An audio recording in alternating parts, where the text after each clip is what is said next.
Hey, this is Monique. Welcome to One Mo Project. But this time I'm going to make 3 projects and then I'm going to make another video to make the 4th project, all from this same thing.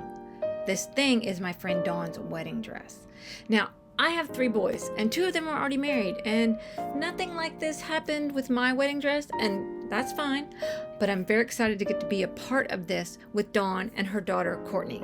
We're going to make her wedding dress into a rehearsal dinner dress, which will be the next video, a ring-bearer pillow, a piece of ribbon lace from her dress to wrap around Courtney's bouquet, and a patch to go inside Courtney's dress. And this is something old, something new, and something blue, all rolled into one. The patches, anyway.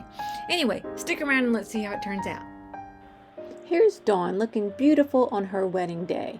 But now we're going to use her dress to make some things for Courtney. One of them is going to be a dress for her to wear to rehearsal. So we cut it up to fit her, but you'll see that video next. The first thing I made though for this was some lace to go around the stem of her bouquet, but I added it to this ribbon so that it would be more stable. I cut the ribbon at a V on the end, and I started at the outside edge and went to the middle. The ribbon doesn't slip around as much that way. And then I cut off about 1 foot of it and sewed it with the ends opposite of each other, and then flipped it over and sewed it again with the ends that were cut in the V going the same direction. That allowed me to trap those cut ends inside the T area, and so that they didn't unravel and just get all tangled up and yucky. So once I had that, I also cut a small piece to put across the other end of this T, so kind of like at the bottom of the T, and this was so that I could tie the other end. This way I had 2 ends of the thick end at the bottom to make a bow, and 2 ends of the short end at the top just to hold it on to the bouquet. I sewed that on, and then I kind of just did a hem on it. If I was going to take it off and do it again, I would have moved it a little. It doesn't come out exactly center once I did the rolled hem part, but it's still fine. It's going to be tied and tucked in. That's not going to be the pretty part. The other end is the pretty part.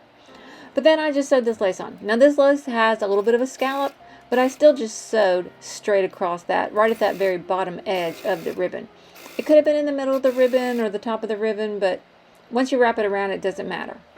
There it is. That's going to be so pretty wrapped around her flower stems on her bouquet.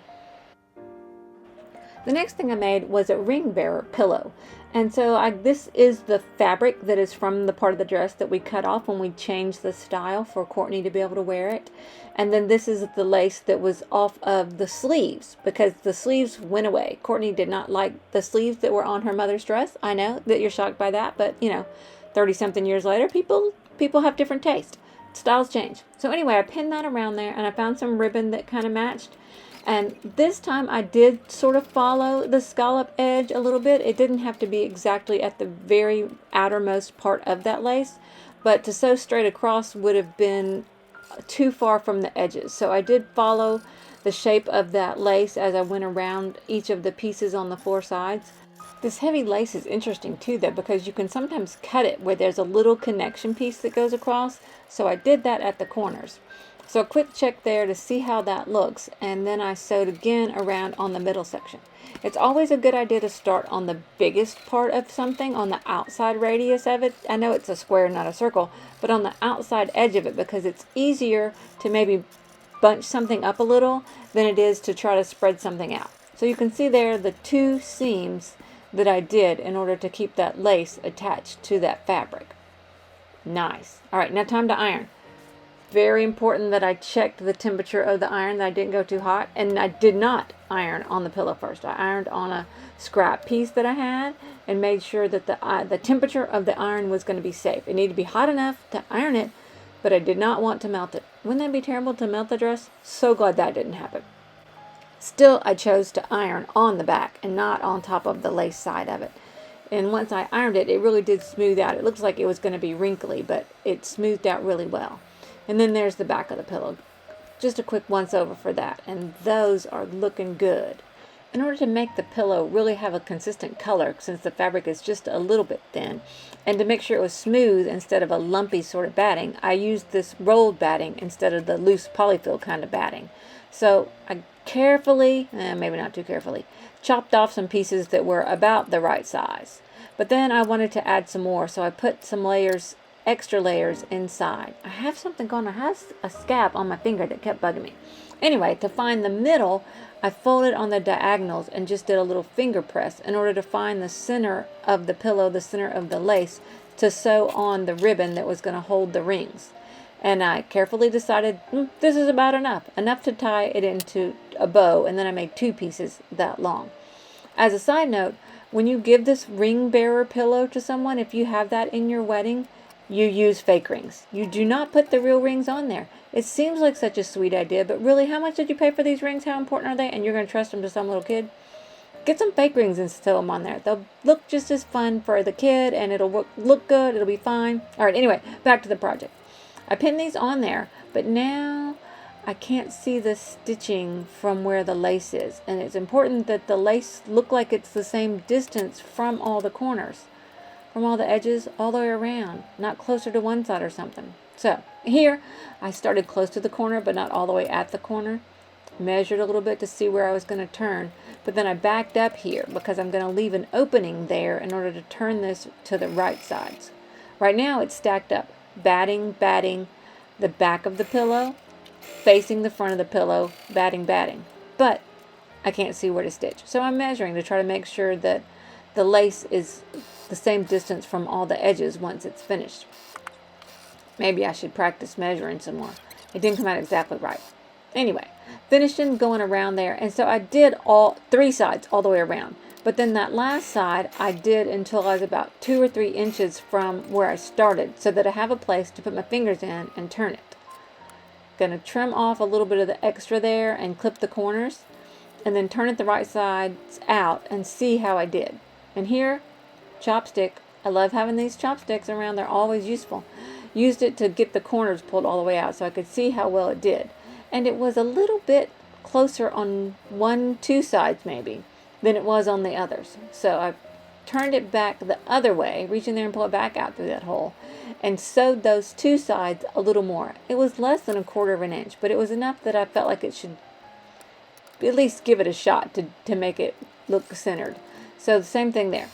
Sew around, but just a little bit further from the outside of the fabric, and change where that seam was on the inside.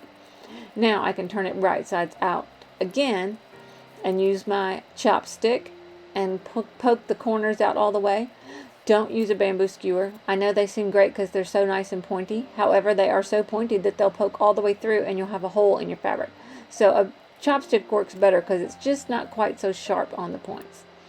And then to put just a little more batting in there to keep it from being quite so flat, I went with the rolled batting again and cut a piece and then rolled it over a few times, folded up and put it in through the little hole that I had left, and then unfolded it.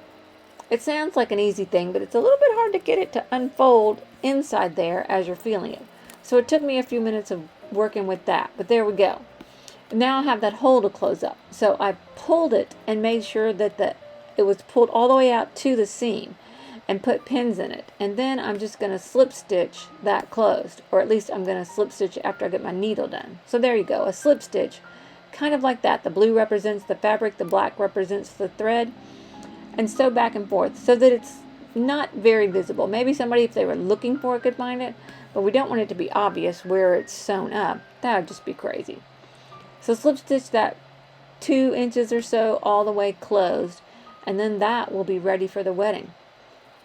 But with fake rings, right? Not real rings, just the fake rings. There we go. Look how, see, from a distance, those look just fine. All right, one more project, and then we'll be done with the accessories. And this is an old, new blue thing. It's a fun tradition to have something old, something new, something borrowed, and something blue. I don't know how much that's popular now, but that was a big deal when I was getting married. So this is old, new, and blue, all in one, because it's old fabric. This is the fabric from Dawn's wedding dress. It's new because it's a new patch, and there's blue. The outside edge and the first letter for their last name, for their monogram there in the middle, are blue. So you get old, new, and blue, all with one thing. And then this can be sewn inside of her dress for the day of her wedding. Just a little special something to keep close to her, to know that her parents love her and are excited for her. Old, new, and blue. But here's their names. and then the date for their wedding, so that they'll always remember this special day. Because, like, what, they're going to forget? It could happen. I don't know. I forget lots of things. I don't know. I don't think I've ever forgotten when I got married. Now I'm going to pop it out of the hoop and cut off all of the little extra threads that are between all the letters, and then trim around the edge. Not all the way to the edge, but just a little bit away from it, and there you go. Thanks for watching one more project, and 2 more, and 3 more, and next time it'll even be 4 more. Thanks for watching me change this wedding dress into things to enjoy for the next wedding instead of it just hanging in a closet forever. Remember, he who finds a wife finds what is good and finds favor from the Lord. See you next time when we finish up the other part of this project.